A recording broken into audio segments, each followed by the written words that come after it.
No, I don't think I was the player destined to go out and do it, so them up into the stand. What do you think of this one and the challenges it represents? At 54, Pádraig Harrington finally admitted the devastating truth about how a three-time major champion hit rock bottom. He sat down, looked back at his own career, and spoke with a kind of honesty that most champions never allow themselves. He was not destroyed by a lack of talent. He was not destroyed by laziness. He was not destroyed by age catching up with him too soon. He was destroyed by the very same thing that once made him great, his endless need to keep improving. This is the story of a man who climbed to the very top of golf, and then slowly became his own biggest problem. His rock bottom did not arrive after failure. It arrived after one of the greatest peaks of his entire life. That is the strange and painful part of this story. He had already won everything a golfer could dream of winning, and still somehow he did not trust it. And if stories like this deserve more attention, use the hype feature and give this video some hype. Because Harrington's fall was not just about bad golf. It was about a champion who could not stop fighting himself, long after the world had already crowned him a winner. To understand how far he fell, you first need to understand how high he climbed. Between 2007 and 2008, Pádraig Harrington won 3 major championships in a historic 6-start stretch. Winning 3 major titles in such a short window put him among the very best golfers alive on the planet. His world ranking rose all the way up to number 3. At that moment, he had everything most players spend their whole careers chasing and never find. Most champions, once they reach a moment like that, choose to protect what got them there. They keep the same swing that just won them majors. They keep the same routines. They trust the game that carried them through the biggest pressure of their careers. Harrington had exactly that kind of winning game sitting in his hands. He had an instinctive short game that could rescue him from almost any kind of trouble around the greens. He could handle pressure better than most players in the world, staying calm when tournaments were on the line. His swing did not look textbook perfect, but it worked. It produced results when the moment mattered most, which is the only thing that truly counts in professional golf. Fans admired the way he ground out results even when his technique looked a little rough around the edges. Commentators pointed to his short game as proof that feel and touch could beat pure mechanics on any given Sunday. He had built something rare, a game that fit his own hands perfectly, even if it did not fit any textbook. And for a good while, that alone was more than enough to beat the very best golfers on the entire planet. But Harrington did something completely different from the norm. Instead of trusting what had already worked, he began questioning it. Instead of protecting the edge that made him special, he started chasing something cleaner, faster, and more perfect than what he already owned.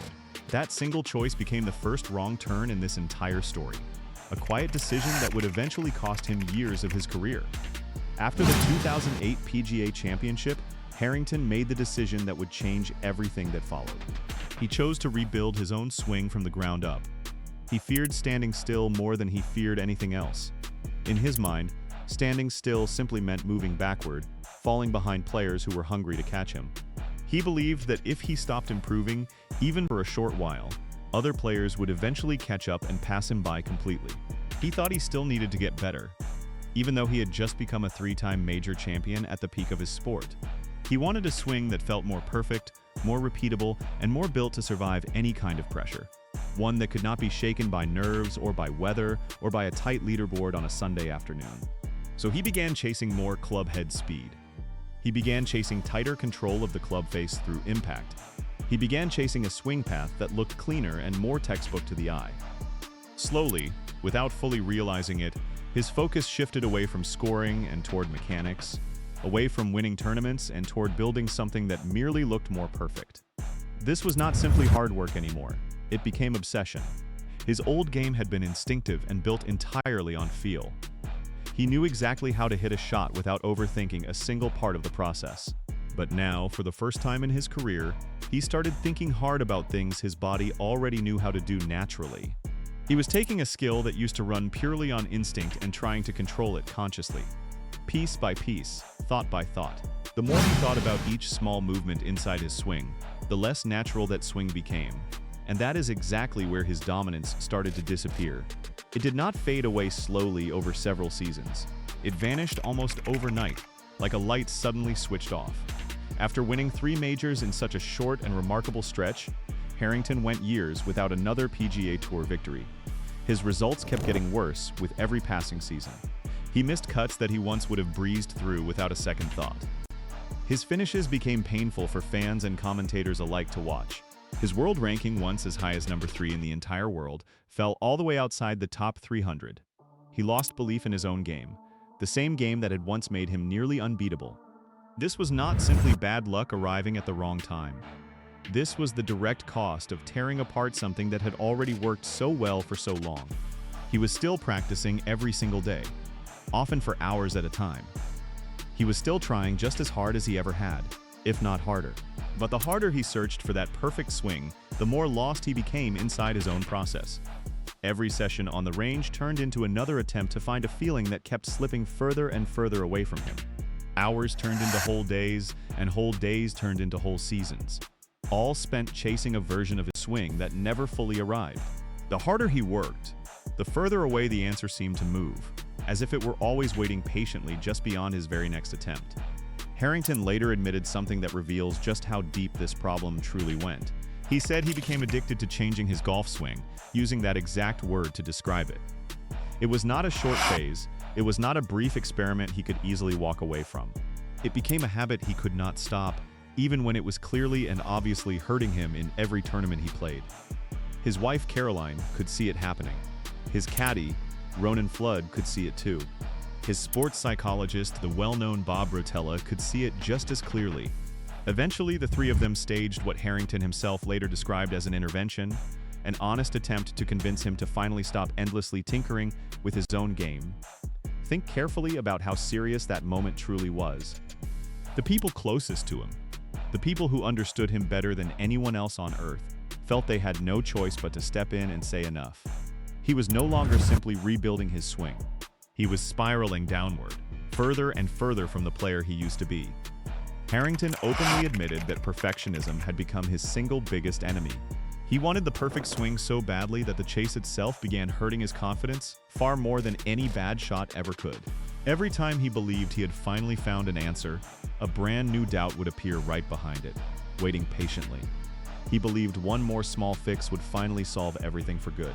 Instead, every single fix seemed to create a brand new problem he had not faced before. The worst damage of all appeared inside his short game, the part of golf that had always been his greatest strength. Once known across the sport as one of the most mentally tough scramblers in golf history, Harrington developed the chipping and putting yips, a problem that terrifies even the calmest professional. For a player who used to trust his hands completely around the greens without a single doubt, this was truly devastating to experience. Picture a golfer standing over a simple chip shot, the exact kind of shot he could once play without giving it a second thought. Now his mind fills instantly with too many thoughts at once, crowding out any natural feeling. He cannot start the motion the way he used to. The club simply will not swing back the same smooth way it always had. A shot that once felt completely easy now felt dangerous, even frightening, every single time he stood over the ball. This, more than any ranking or any missed cut, was Harrington's true rock bottom, the lowest point of his entire career. Not a single bad round, but years spent unable to trust the most basic shots inside his own game. Picture an elite golfer, a 3-time major winner respected across the entire sport, unable to hit a simple chip shot with any real confidence in front of a watching crowd. That image sits at the very center of this story. Alongside it came the fear of public embarrassment, the fear of being watched closely while failing at something that should have felt effortless and simple. Around the very same time, Harrington's own body began working against him as well. Recurring neck problems became so severe that he nearly withdrew from the 2011 Masters before the very first round had even begun. Years later, the pain still had not fully disappeared, and he eventually needed surgery to treat a trapped nerve that had been causing him constant discomfort. Then, in 2017, a strange and unexpected accident added another heavy blow to everything he was already carrying. While coaching an amateur golfer on a practice range, he was accidentally struck on the elbow by that golfer's own practice swing. In that frightening moment, his very first thought was that his entire competitive career might already be over. That same year also brought a rare and uncomfortable public controversy into his life. Harrington called Sergio Garcia a sore loser after a heated disagreement between the two men.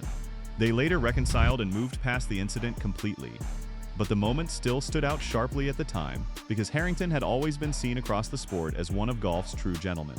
It served as a small but clear sign that the pressure surrounding him was never only technical in nature. His career, his body, and his public image were all under heavy strain at exactly the same time. No single part of his life felt settled or secure during those years. Every part of it seemed to be tested at once, piling one difficulty on top of another, until it became genuinely hard to tell which single problem was actually causing all of the others.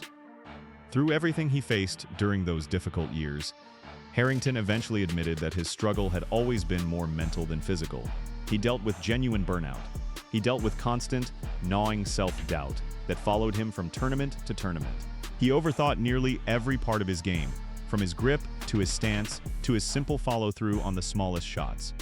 He could no longer play freely the way he once had as a younger man. He became trapped somewhere between the champion he used to be and the impossibly perfect player he was desperately trying to become. The body was never truly his biggest enemy throughout this entire ordeal. The swing itself was never truly his biggest enemy either. His own mind, quietly and patiently, had become the real opponent standing in his way. No coach could fix that opponent with a simple tip. No amount of extra practice could talk it into silence.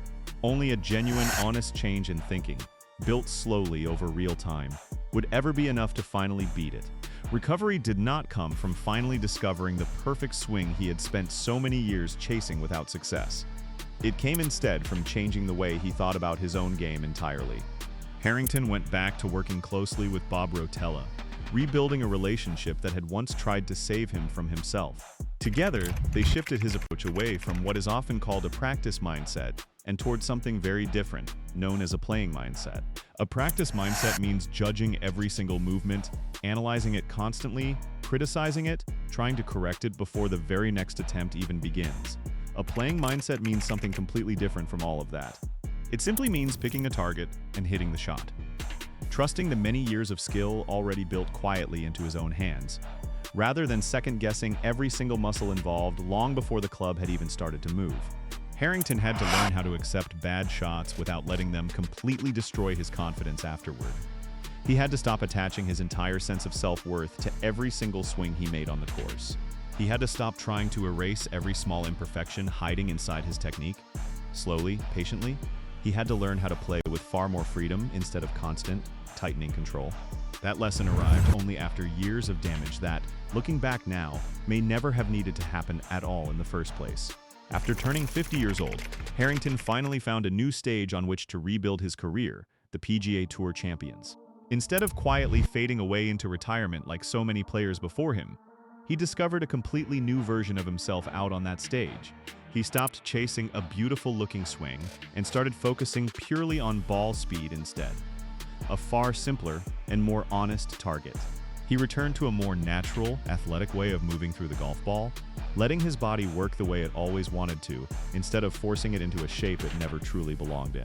He played with a genuine sense of freedom and joy that had been quietly missing from his game for a very long time. His comeback produced real, measurable results that spoke for themselves. He won the 2022 U.S. Senior Open, claiming one of the most prestigious titles available to him at that stage of his career. He captured multiple PGA Tour Champions titles across those years, proving his earlier struggles had not permanently broken him. He continued to post strong performances at a senior level, alongside genuinely competitive appearances back on regular tours against much younger players. It stands as an impressive turnaround by any honest measure, yet it also carries a quiet, bittersweet feeling underneath all of that success. Younger fans discovering him for the first time saw only the joy of his senior career, without ever knowing the long years of quiet pain that had been carefully buried beneath every one of those wins. Harrington finally learned something that might have saved him from years of unnecessary pain, if only he had understood it sooner in his career. A working swing does not have to be perfect to win golf tournaments. A champion cannot think his way through every single shot he plays. Sometimes the endless chase for something better can end up destroying something that was already good enough all along. Pádraig Harrington's story is not only a story about collapse and quiet self-destruction, it is a story about what happens when a person finally sees the honest truth about himself, however painful that truth might be. He reached the very top of his sport through talent and instinct. He broke apart his own winning game in a restless search for something more perfect. He hit rock bottom in a way that few champions ever admit to publicly. choosing instead to hide behind quiet excuses. Then, slowly and carefully, he rebuilt himself with a healthier, more honest, and more forgiving mindset. One shot and one round at a time. His failures became, by his own admission, the greatest lessons of his entire life. Today, he openly teaches other golfers about resilience, about real and lasting confidence, and about avoiding the very perfectionism that once nearly destroyed his own legendary career from the inside out. Pádraig Harrington did not find peace by becoming perfect. He found it, finally and truly, by letting perfect go.